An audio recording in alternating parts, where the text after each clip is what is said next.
Sim. E assim são tantas leis. Tem um capítulo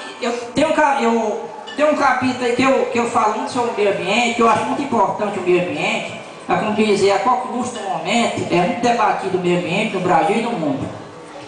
Então eu escrevi um capítulo bem extenso sobre o meio ambiente. E também tem um capítulo sobre a história do Brasil. Também está bem amplo, eu começo dentro do Brasil, descoberta, Brasil colônia, Brasil império, Brasil república. E tem a relação de todos os presidentes da república, incluindo também os imperadores e os regentes na época da colônia. Inclusive até o governo Dilma, que é o nome de todos. E eu achei muito importante escrever também um capítulo sobre a história geral e a ONU. Por que eu escrevi esse capítulo? Então, de pesquisa eu escrevi e tem alguns comentários que eu fiz, inclusive eu comento sobre a ONU, que é a sede lá nos Estados Unidos, né?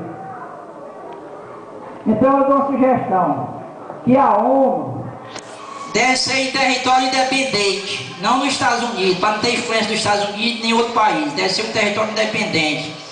E que toda a população mundial, inclusive aqueles países que é filiado à ONU, que não todos são, mas a maioria são, que através da ONU, que incentivasse que todos os países falassem 2 idiomas. O idioma do seu país de origem e um idioma universal. Podia ser escolhido ou inglês ou outro, não sei. Aí dependendo dos governantes de cada país ou da própria ONU. Existe um idioma universal. Por que eu digo isso?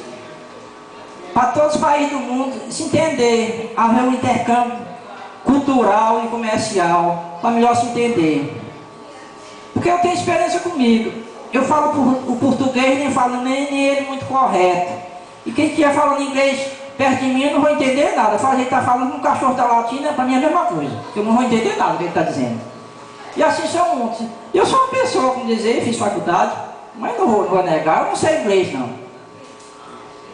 Então, por isso que eu sujo um idioma, que a ONU elaborasse um idioma, que todos os países começassem logo nas séries iniciais, logo de criança, fosse obrigado a uma disciplina obrigatória. Então, e também eu sugiro que em todos os colégios do Brasil, já que o governo brasileiro e a população estão tentando muito recuperar o meio ambiente, que destruiu demais, agora estão tentando recuperar, então que fosse elaborada uma disciplina em todos os colégios do Brasil, uma disciplina sobre o meio ambiente. Que a criança com aquela aprendizagem levar para os seus pais, e seria muito importante. Logo de criança a pessoa sabia o que era o meio ambiente, o que agredia o meio ambiente. Sim, eu falo sobre o Lampião. Eu acho absurdo manejar um bandido com um lampião. Diz que é folclore, é cultura. Mas o Brasil é um país muito amplo, tem muita cultura, tem muito folclore. Por que homenagear um bandido? Isso incentiva para os bandidos atuais ou para as crianças cometer crime. O Lampião é homenageado, recebe festa junina, museu do cangaço e muitas coisas, filme, seriado de televisão homenageando o Lampião. Vamos homenagear um cidadão de bem, uma pessoa que defende a pátria, homenagear um cidadão que salva a vida de outro, um bombeiro, etc. Não homenagear o bandido. Futuramente, eu até comento isso aí, está no meu livro, vocês vão ver isso aí. Futuramente vamos homenagear esses bandidos da atualidade de destaque nacional, como Fernandinho Beiramar, que nós todos somos sabedores disso, é um grande bandido.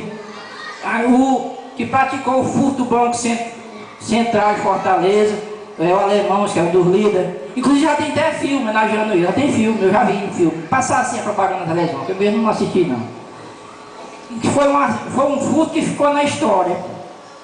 Segundo a imprensa divulgou, foi 165 milhões de reais que ele levou, mais os comparsas dele.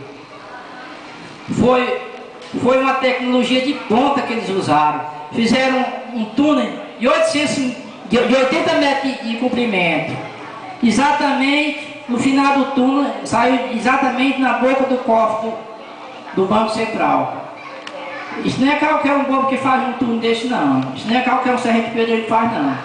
Então é tecnologia de ponta. Aí tem engenheiro, tem pessoas que entendem bem da engenharia. Então um bandido dele futuramente poderá receber a homenagem como o Lampião recebe. Por isso que eu discordo. Agora eu tenho elogio os moçoroenses, o pessoal de Mossoró, os moçoroenses, que lá eles fizeram um museu de resistência ao cangaço. Porque no Brasil se as pessoas falar em museu do cangaço, que é mais ou menos o Lampião. O que acontece? No ano de 1927, Lampião com seus cabras foram estavam passando na cidade de Mossoró, aí tentaram saquear a cidade, terrorizar a população, assaltar, fazer tudo que não presta mais alguma coisa. Mas como em Mossoró tinha umas pessoas corajosas e se revoltaram contra o Lampião e botaram ele para correr com todos os seus cabras. Ficou na história isso aí. Uma história que não fosse falar, mas eu tenho conhecimento disso aí. E para confirmar a verdade, que ainda hoje na igreja matriz de Mossoró está as marcas de bala que o Lampião com seus cabos trocaram tiro lá com a população de Mossoró, com essa parte da população que botaram o Lampião para correr. E tem outro episódio também do Lampião, que isso aí eu sempre ouço falar, desde eu criança que eu ia falar nessa história, não sei se foi verdade ou não, mas pode ter acontecido até coisa pior. Lampião ele percorria, do nosso estado do Nordeste, ele percorria sempre 7, com exceção só do Piauí e Maranhão, que ele não percorria, mas toda a região daqui do Ceará até Sergipe ele percorria. Era a área dele, fazer tudo que não presta, nos seus cabos. Então acho que um dia, ele passando no interior do Nordeste, não foi nem numa cidade, foi numa fazenda, aí estava só a senhora dona de casa lá com suas crianças, enquanto o esposo tinha saído para o trabalho. Aí Lampião chega com seus cabras, muito faminto. Aí ele pediu que fizesse almoço para ele e para os seus cabras. Aí a mulher ficou muito nervosa, conheceu ele atrás dos coraços que ele usava, aquele traje que ele usava. Ficou muito nervosa. E disse, não senhor, não tem nada para o almoço. Aí ele perguntou, não tem nada. Aí ele disse, que tem a galinha solta no terreiro. Aí o Lampião disse, pois mate, faça almoço para nós. O que acontece? A mulher matou a galinha. Imediato cortou a miúda, botou água e colocou lá no fogo a lenha. Nesse tempo de nem fogão a gás. Aí quando estava cozido foram comer. Aí um dos cabos dele reclamou. Me deu um quilo de sal, minha senhora. Aí a mulher foi lá dentro, pegou um quilo de sal, aí come esse quilo de sal aí. Aí fez o cabo dele comer um quilo de sal para não ser fuzilado. Terminou de comer e morreu, vai embora. São os exemplos do Lampião, as crueldades que ele fazia, até com os cabos dele. Então, eu até falei aqui, até falando aqui que Neto Augusto ia falar assim uma hora que já está perto disso, mas porque tem tanta coisa para falar, mas tem um livro para você ler para saber realmente os meus pensamentos, o que é que realmente eu penso, o que eu imagino assim, qual é a sugestão que eu posso dar e tal e tal. Bom, então assim, é um livro de 21 capítulos, e no último capítulo são 20 poemas, todos de minha autoria. Tem os poemas e tem os sonetos, você sabe? Tem umas pessoas aqui que são professoras, sabem o que é poema e o que é soneto, tem uma pequena diferença, né? O soneto é 4433, não é isso? 4433, o soneto. E o poema não, pode ser 16 linhas, pode ser mais. Então tem os poemas e tem soneto. Talvez 50% é poema, 50% é soneto. Aí todos esses meus poemas são críticos. Para dizer todo, quase todo. Temos aí que eu não considero tão crítico, que é o poema das primas. Eu explico por que eu fiz o poema das primas. Porque eu fui casado a primeira vez com a prima. A segunda vez casei com outra que não era prima. E agora estou com outra que é prima. E breve nós vamos casar, se Deus quiser. Eu quero fazer uma festinha do casamento. Ela já está comigo há 3 anos. Eu tenho ela como esposa legítima.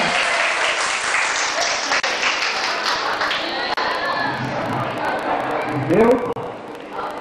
Então, tem uns poemas que realmente eu faço a crítica. E todos os poemas eu faço um comentário. Os poemas geram a crítica resumida, e todos os poemas têm um comentário. Eu não vou ler os poemas não, porque vocês vão ler, tá bom. Agora bem, vão saber bem.